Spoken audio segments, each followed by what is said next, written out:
Chapter 19. The Light Spreads to Bohemia. Like seed born upon the winds, the truth to which Wycliffe had drawn attention spread far and wide. It fell on the congenial soil in Bohemia. About that time, Conrad of Waldenhausen had assailed in that country the depravity of the mendicants and other abuses. He died in 1369. About the same time, Militz and Matthias of Janau had both opposed the prevailing corruptions. The former died in 1374 and the latter in 1394. They all died in peace because, although they attacked the current evils which were patent to all, they did not attack the doctrines of the Church. Anne, the daughter of the King of Bohemia, had married Richard II of England. She was a godly woman and had the Gospels both in the Bohemian and German tongues. This marriage formed a link between the two countries, and many young Bohemians came to Oxford to study, whilst Englishmen were likewise to be found studying at Prague. When the Queen died, her attendants took Wycliffe's writings with them to their native land. John Huss, a Bohemian of humble origin but no small ability, studied at Prague and became later rector of the university, an office he held only for a short time. In 1402 he was ordained and became preacher in a chapel called Bethlehem, built especially for the purpose of preaching in the Bohemian tongue, a practice previously unknown. He was a thoroughly honest, upright man who could not endure the religious corruption of his day without witnessing against it. He severely rebuked the clergy in his sermons, thereby incurring their enmity. He rigorously attacked the popular superstitions, the unwholesome reverence for relics, the craving after miracles, in order to satisfy which many of the clergy had descended to what were merely tricks to deceive the masses. His attacks on the vices of the clergy being continued, the Archbishop complained to the king, but without result. Huss now met Jerome. Jerome was a layman who had travelled in various lands, including England, where he had heard of Wycliffe's doctrines and was sufficiently interested to copy 2 of his books. The 2 men had much in common.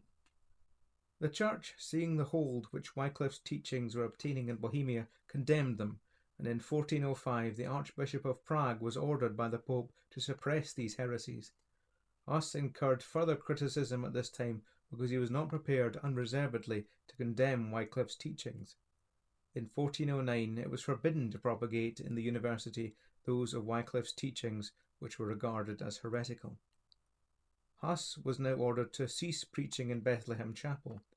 A great bonfire was made of Wycliffe's works, an action which called forth a protest from Huss. He and his associates were excommunicated. Popular feeling became inflamed by the controversy, and riots occurred in the city. When John XXIII became Pope, an influential appeal was made to get the ban on Huss removed. Huss also wrote to the Pope himself and denied he was a heretic. As a matter of fact, he accepted the principal dogmas of the Church, such as transubstantiation, and was not therefore technically a heretic. About this time, the Pope proclaimed an iniquitous crusade against the King of Naples, offering full indulgences to those who took part in the war. Huss and Jerome were stung into protest against such iniquity, that absolution from sin should be offered as a reward for shedding blood. The advocates of the papacy were more furious than ever. This was the year 1412. Public excitement was roused to a high pitch. The king intervened and threatened capital punishment to anyone who insulted the Pope. Huss, however, continued his protests. One day a preacher of the Crusades, offering his indulgences, was challenged by 3 young men of the working class who said that Huss had taught them the vanity of such indulgences. They were apprehended, condemned, and hastily executed, an act which greatly inflamed the passions of the multitude, who regarded the young men as martyrs. Meanwhile, the controversy continued unabated. Huss denied that any human judge could forgive sins, and affirmed that there was no need to fear unjust excommunication. In 1413, all Wycliffe's books were condemned by Rome to be burnt indiscriminately. Huss was anathematized, and Prague, except for the area where the king resided, was put under interdict, and any who supported Huss were warned that they would share his fate. The glaring evils rampant in the Church had become a disgrace to Christendom. whilst added to this there was now the pitiable spectacle of two rival popes anathematizing each other and even raising armies to fight one another. According to their own estimates of each other, there were not 3 popes but 3 antichrists reigning in Christendom. At the Council of Pisa in 1409, the 2 rival popes were deposed and Alexander V recognised. The result was that there were then 3 popes, each doing his utmost to maintain his position. Alexander V died the next year and was succeeded by John XXIII, a notoriously wicked man. He was, however, persuaded by the Emperor Sigismund to call another council, which met at Constance and which sat for 4 years from 1414 to 1418. This council deposed John and one of the other popes, while the third resigned, and Martin V was elected pope. The great object of the council, the reform of the church, was not achieved. A leopard cannot change its spots. Those who formed the council were themselves, with perhaps some exceptions, coloured by the prevailing vices. Yet the hollow mockery of a form of godliness was maintained. The daily proceedings began with a devoutly worded prayer to the Holy Ghost. The Emperor Sigismund read the Gospel, and the Pope celebrated Mass. Many of those who addressed the council condemned the prevailing abuses in scathing terms. If testimony were needed as to the corruption of the professing church of that day, it would be found in ample measure in the proceedings of the Council of Constance. But if the Council of Constance did no lasting good, it branded itself with eternal infamy by the condemnation and death of 2 holy men, Huss and Jerome. Huss went to Constance to refute the charges against him. Although his safety and liberty had been assured by the solemn promise of the Emperor Sigismund, he was, nevertheless, soon after his arrival at Constance, cast into a dungeon and loaded with fetters. The vile conditions under which he was immured nearly terminated his life, but his captors did their best to restore him, that their prey might not thus escape their clutches. Strangely enough, Pope John himself, who had presided at the opening meeting of the council and had subsequently escaped when he saw matters going against him, was brought back as a prisoner to the same castle. Huss was now put on trial, a trial which was a mere travesty of justice. Many false accusations were laid to his charge. These he denied. In other cases he appealed to the Scriptures. A form of recantation was prepared, which he refused to sign. One of the doctors who visited Huss said to him, "If the council should tell you that you have but 1 eye, though you really have 2, you would be obliged to agree with the council." "While God keeps me in my senses," replied Huss, "I would not say such a thing against my conscience on the entreaty or command of the whole world." On the night before his death, Huss wrote that the council had exhorted him to renounce every one of his articles which had been extracted from his books.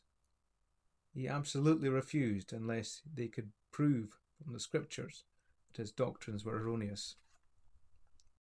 As a matter of fact, Huss himself was not free from many of the teachings of Rome, such as transubstantiation, but he was a preacher of righteousness, and the truths he saw and held he preached. Satan knew that he was a dangerous enemy and must be silenced. Sentence was pronounced against him and his books condemned. He was formally degraded by first clothing him with the garments of his priestly office, then stripping them from him, uttering a curse at each stage. A paper crown with devils painted on it was placed on his head. "Now we commit your soul to the devil," said one of the bishops. Huss said, "O Lord Jesus Christ, unto thee I commend my spirit, which thou hast redeemed." As he approached the stake, he prayed fervently, and then said, "Lord Jesus, I humbly suffer this cruel death for thy sake, and I pray thee to forgive all my enemies." He was fastened to the stake. The fire was kindled, the faithful martyr continuing to call on God while his breath remained. Jerome, friend and associate of Huss, viewed the imprisonment and trial of his friend with deep concern. He went to Constance, but finding himself unable to help Huss, he left again. He too was summoned to appear before the council, and shortly afterwards arrested and led in chains to Constance. His first appearance before the council was a signal for general uproar. His examination was punctuated by violent outbursts from the assembly.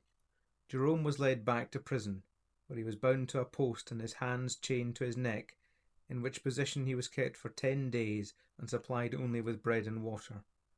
This cruel treatment was somewhat mitigated later, but he remained in prison till his execution. Tremendous indignation was aroused in Bohemia by the martyrdom of Huss, and the council thought it was prudent to avoid, if possible, a second martyrdom. Jerome was urged to recant. Weakened by the awful treatment he had borne in prison and consequent illness, he gave way, but it did not result in his release. On the contrary, a second trial was proposed. God now gave his faithful witness an opportunity for a fuller testimony. Standing before his judges, he pointed out that he had been kept for nearly a year in prison under painful and rigorous conditions, while his accusers were given every opportunity of building up a case against him. The accusations were so numerous that the court adjourned for 3 days. On the 26th of May, 1416, he was given a further hearing. After having answered the various charges, he began to speak in his own defence. He drew attention to many who, before him, had been borne down by false witnesses and unjustly condemned. He disowned his recantation as the greatest crime he had ever committed. He boldly ranged himself on the side of Huss and Wycliffe, save that he held to the Roman dogma of transubstantiation. On May 30th, he was brought before the council for the last time. The Bishop of Lodi preached a sermon on Mark 16:14. He upbraided them with their unbelief and hardness of heart. Jerome replied in a powerful and pathetic speech. Poggius, one-time secretary of Pope John XXIII, who was present at the trial, was deeply affected by Jerome's address. In a letter to a friend written on the day of the trial, he said, "I never knew the art of speaking carried so near the model of ancient eloquence. It was amazing to hear with what force of expression, fluency of language, and excellent reasoning he answered his adversaries. Nor was I less struck with the gracefulness of his manner, the dignity of his action, and the firmness and constancy of his whole behaviour. It grieved me to think that so great a man was labouring under so atrocious an accusation. Whether this accusation be just or not, God knows. I make no inquiry into the merits of the case. I submit to those who know more of it than I do." And further on he writes, "It was impossible to hear this pathetic orator without emotion. Every ear was captivated and every heart touched. Throughout his whole oration he showed a most amazing strength of memory. He had been confined almost a year in a dungeon, the severity of which usage he complained of, but in the language of a great and good man. In this horrid place he was deprived of books and paper, yet notwithstanding this, and the constant anxiety of his mind, he was no more at a loss for proper authorities and quotations than if he had spent the intermediate time at leisure in his study." Such was the testimony of an eyewitness and a papist. The rest of the awful story is soon told. Like Huss, he was treated with all the contempt and ignominy his enemies could devise. A mocking crown being placed on his head, he said, "The Lord Jesus Christ, my God, was crowned for my sake with a crown of thorns, and I will gladly wear this crown for his glory." Then he knelt down for a few minutes, and rising up, sang the creed. He was led to the stake, stripped of his clothes, and bound to it, and there, in the midst of the flames, he sang the words, "O Lord, into thy hands I resign my spirit." Then, just as he was saying, "Thou hast redeemed us," he was suffocated by the flame and smoke, and his spirit departed to be with Christ. This took place on the 30th of May, 1416. The new Pope, Martin V, was chosen on November 11th in the following year, but it soon became apparent that no radical reforms were to be made. The rules for the administration of his chancery sanctioned the very corruptions the council had denounced, such as annates, expectancies, and reservations. The council, which had asserted its superiority over the Pope and claimed the right to depose bad popes, was now dissolved by the new Pope.